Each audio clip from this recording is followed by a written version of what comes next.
Yeah, so this is going to be sports history now. I have it written down in my synopsis here as sports history minute, but it's usually more like 10 minutes or so. So Shots from the Hip present Sports History. Here are Jason and Oz. We last like week, to call it that. last week you posed the idea of talking about 1920 being a very huge year in sports. Yeah, So, the most important year in so sports. we are going to learn about it right now. Okay, yes, if I can figure out a way to share my screen.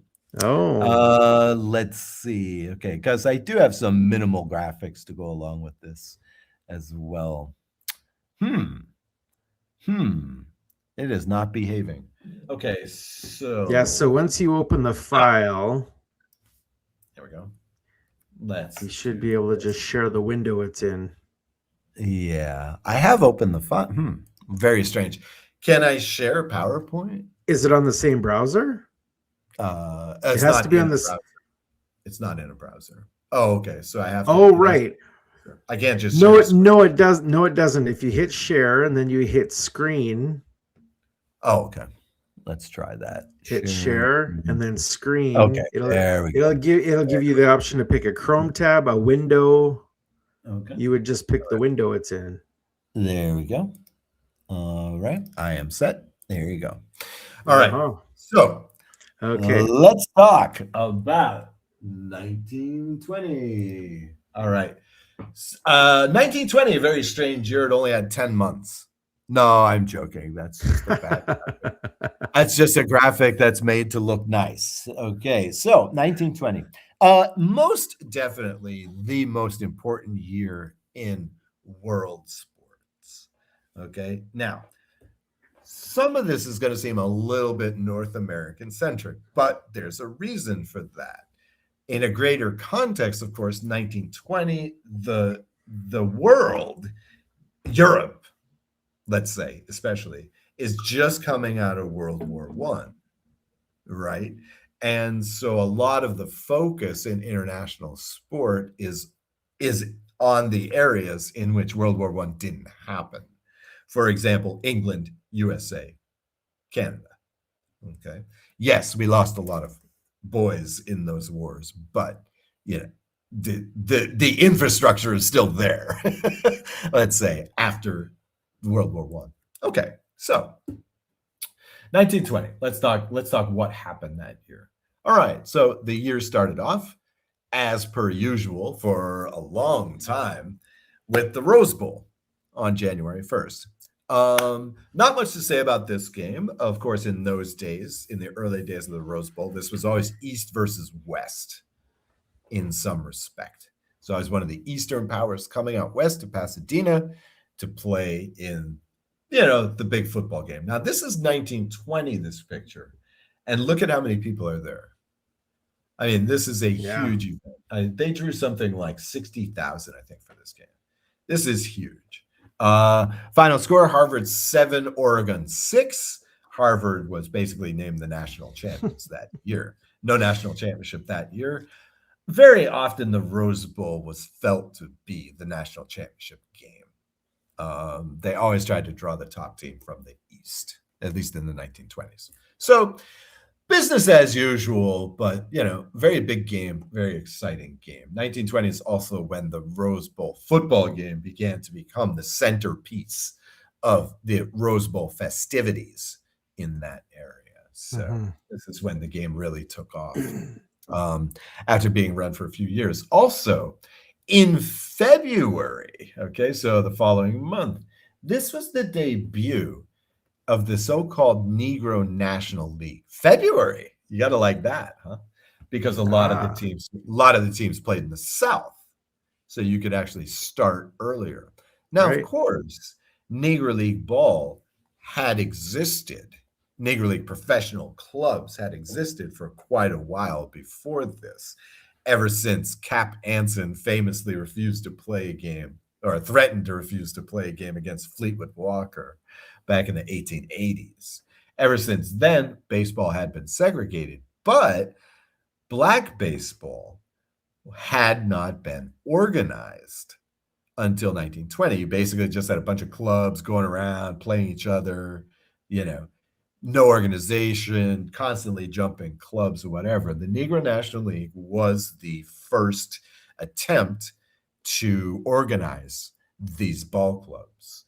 And in fact, in 2020, in late 2020, the Major League Baseball, I don't know who, Hall of Fame maybe, announced that the Negro National League and Negro League statistics would now be included in baseball history. So, 1920, the introduction basically of the third major league, baseball league.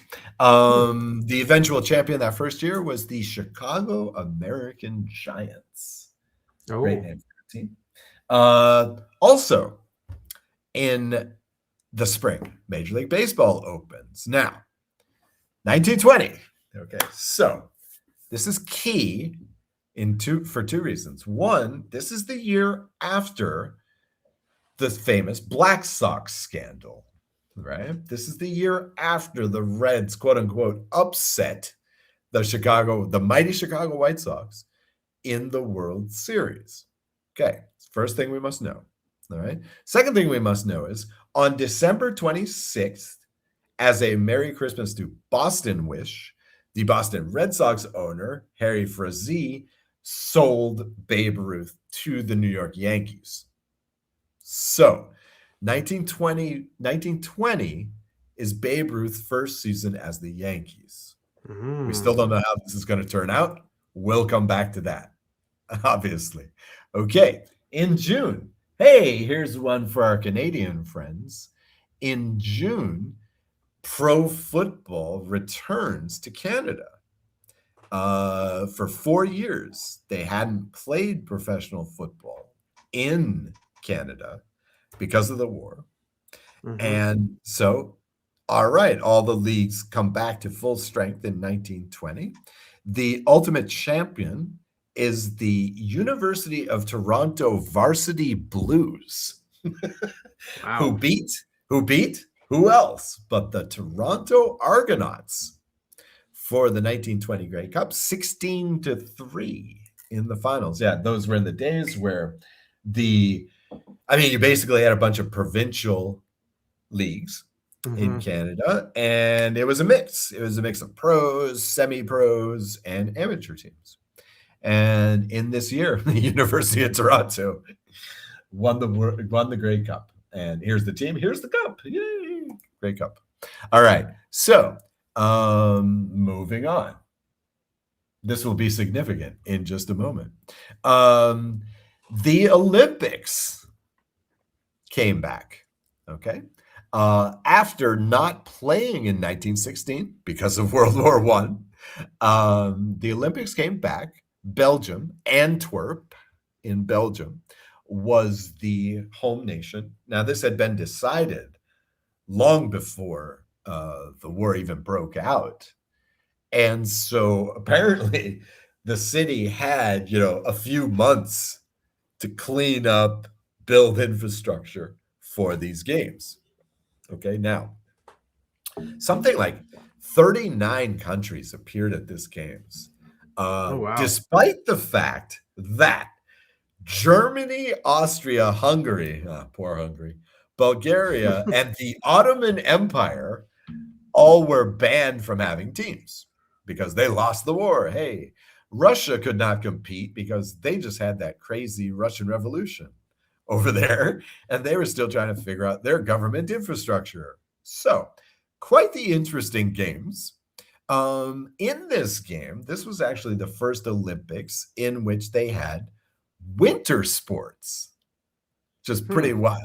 So apparently in August in Belgium, in the mountains, it was still cold enough to do this stuff. Since there was this 1 week of winter sports, of course, there was a hockey tournament. And who won that first hockey tournament, Jason? Wow. I'm going to say Canada. No. Canada, of course. Come on, be serious. Now, what's wild is this was not Team Canada.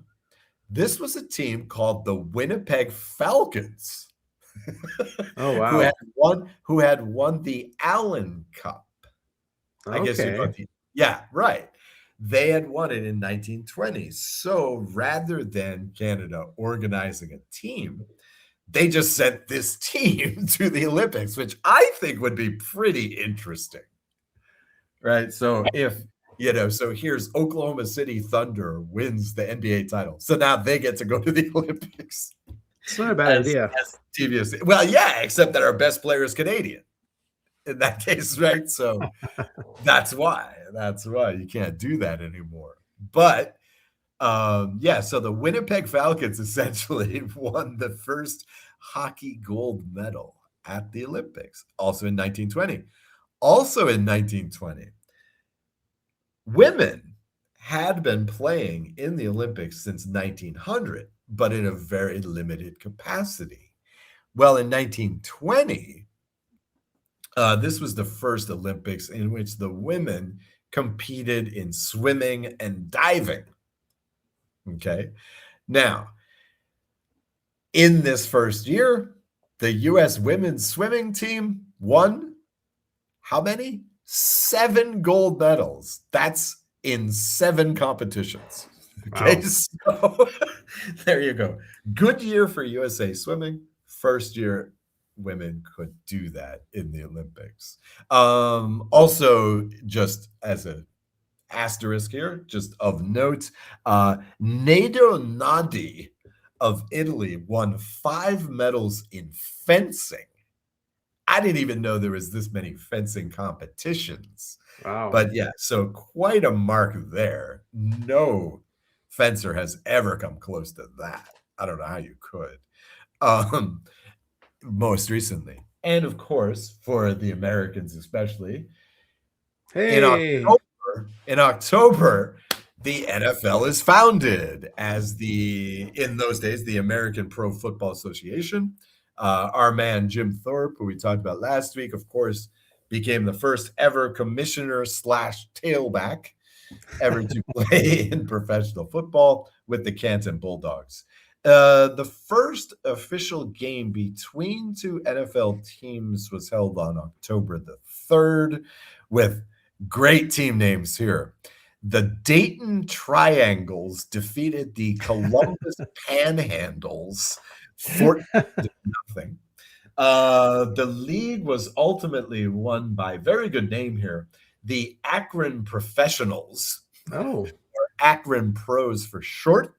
That year they went 8-0-3 in all official games, 6-0-3 against the league. Now, in those days, of course, in the NFL, like in college football, there was a vote for best team of the year. There was no championship in those days. Oh. Not in the 30s would there be a championship game in the NFL. But, I mean, come on, the Akron Pros were the only undefeated team that year in both measures. So clearly they were the champs. Clearly they're the best teams. In those 11 games, I also put this down. In those 11 games that they played that year, they scored 151 points and let up 7. So that means the average score of every game was 14-1. Wow. Okay, so yeah, pretty awesome team there. Also of note, finishing second in that season were the Decatur Staleys. They finished 10-1-2. Now, this is the team that would later become the Chicago Bears. Oh. And so they were right there from the start. And I guess the Chicago Bears are soon going to become the Hammond, Indiana Bears. I don't know if you've heard that. Yep. No, there's not many legs to that story. Apparently, it's not going to happen. It's just a threat, right? Okay, so let's go back to baseball. If you watch the 8 Men Out or other movies about this team, you think that, okay, so the 1919 World Series happens. Bam, they immediately find out that there's gambling. Bam, they're immediately in court. Bam, they're immediately suspended from baseball. Well, the wheels of justice in America grind slowly. So here's the way it really happened. Right? Here's the way it happened. Okay. 1920 Chicago White Sox. It's the same team, right? All those guys are back. There's rumors flying about gambling and da-da-da-da-da-da, but they're back. They're in the race, right? On September 26th, the story was broken in the newspapers about how these players had reportedly thrown the game, okay? With the White Sox half a game back with 4 games to play, Charlie Comiskey, the owner, suspends the 7 players still on the team that were involved, okay? Including his 20-game winners, Lefty Williams and Eddie Cicotti, who are big in the movie, and Joe Jackson and Buck Weaver, also big in the movie, who at that time... Yeah, Shoeless Joe, who at that time were hitting 382 and 331. Oh, yes, by the way, Lefty and Eddie had both won 20 games already for the team, right? Man. So basically, he's suspending his best players with 4 games left. Suspended. Ultimately, the White Sox lose in the World Series. The Cleveland wins the American League. Cleveland goes on to win the World Series. This is the last World Series they won until 1948, and they've never won again since 1948. So, big year for Cleveland baseball as well. Oh, and by the way, that guy Babe Ruth, he hit 54 home runs and 137 RBIs in his first year as a Yankee. Do you know what the previous record for home runs in a single season was? I would guess somewhere around 30. How about 29? Oh, set by Babe Ruth. Damn. Babe Ruth had hit his own record. He had broken his own record in June. Shattered it. Yeah, in June he was already the all-time single season leader. Okay. And finally, ultimately, of course, we know that the Black Sox they were found not guilty and ultimately were suspended from baseball by Kenesaw Landis, who I believe was officially named commissioner of baseball in 1920 as well in this year. And finally, we end the season on the other side of the world. Here's our 5 heroes who are banned from the White Sox. Finally, the season ends really the next year. But beginning in November, in cricket, the English national team went to Australia. Now, this was a big deal for 2 reasons. One, they hadn't done this since 1912. This had been an annual tradition since the 1880s, all right? And the England-Australian cricket, I don't know what you would call it, rivalry, tournament, whatever, is one of the oldest in professional sports. And every time they play, they're playing for the Ashes, which is this trophy here given to the winner. And this series is known as the Ashes. It is the 4 years out of 5. It's the biggest event on the English schedule for international cricket. Australia was, of course, famous because this is the first national team ever to beat the English national team in a so-called test match. Those are those cricket games that go for like 4 or 5 days.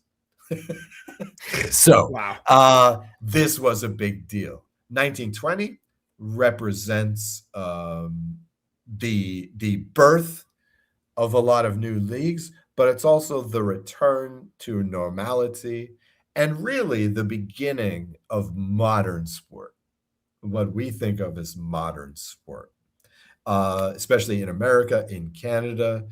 Gone are the more regional leagues, and now we have this real national league mentality coming up. It's a whole new ball game, one might say, beginning in 1920 for sports, both in North America and internationally. So, 1920, If you ever get into sports history, this is a great year to start. Now, before you take this picture off, I have to ask the cricket being called the Ashes, Okay. and we're looking at it for those listeners that can't see the pictures. We're looking at what appears to be a trophy that looks like an urn. Yeah. Does this have ashes in it? Oh yes. Oh yes. And whose are they? Okay. Well, nobody's. We're not that dark. But no. Okay. So this is the whole story. I believe it was in 1882.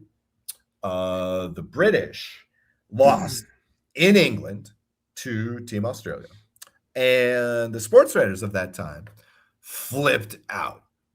They're like, "This is the death of British cricket or English cricket." Right. I mean, you talk about USA losing the Soviet Union, right? It was this kind of reaction, right? And so one of the sports writers wrote this big old column. It made the front page. This represents the death of English cricket. Da da da da da. So the next time they went to Australia, I guess the team captain for Australia presented the English team with this urn with ashes in it. Now, the legend is that they had burned the wicket, right? The wicket is that thing in cricket where it's the three vertical stands and then the two horizontal bails is what they're called. Okay, so one idea is that they had burned the actual wicket from this match. Another idea is that they just burned a cricket ball and melted it down and into ashes and put it into this thing. But ever since then, they've passed on this statue. The English team came home, put it on this stand, and since then it has traded hands. Like the other great trophies that have been around. These great trophies were created usually around the 1800s, in the 1880s. Stanley Cup, fantastic example. Grey Cup is another outstanding example of this, where one trophy continuously given back and forth every year. So, really key year for international cricket was 1920. Return to competition after World War I. So, very big deal, very big deal. And ultimately, I was very sad with just a lack of caring to sports history, and B, COVID, because 2020 would have been a real ideal time to, really take a look back at 100 years ago and just see just what a tremendous influence this one year had on sport. Yeah. So it's really, really a watershed year in American sport. Really great time. So that has been your sports thanks for history, sharing. Yeah, sure. Very Good place interesting. to start. The more you get into sports history, the more you learn what a key year this was. No other single season can really compare except maybe 1869, which was a very key year for the creation of lots of sports and the origination of those leagues. But 1920, great year.